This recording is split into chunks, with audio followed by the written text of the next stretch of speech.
Aston Martin's highly anticipated electric vehicle, EV, originally envisioned as a revival of the Lagonda brand, is set to debut in 2026.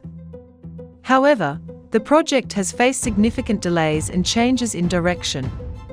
Originally planned for a 2025 launch, the EV has been pushed back a year, and the Lagonda sub-brand has been scrapped entirely. Despite these setbacks, Aston Martin remains committed to its electric future.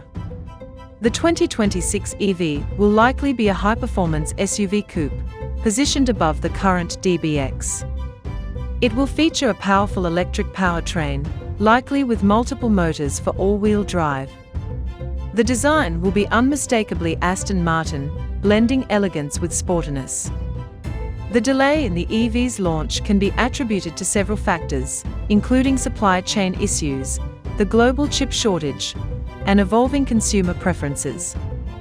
Aston Martin has also been focusing on its core sports car business, particularly with the recent launch of the new Vantage. While the 2026 Aston Martin EV may not carry the Lagonda badge, it still represents an important milestone for the British luxury automaker.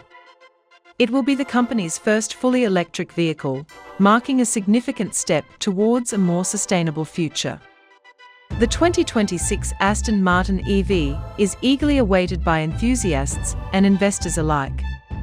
It will be crucial for the company's long-term success, as the automotive industry shifts towards electrification.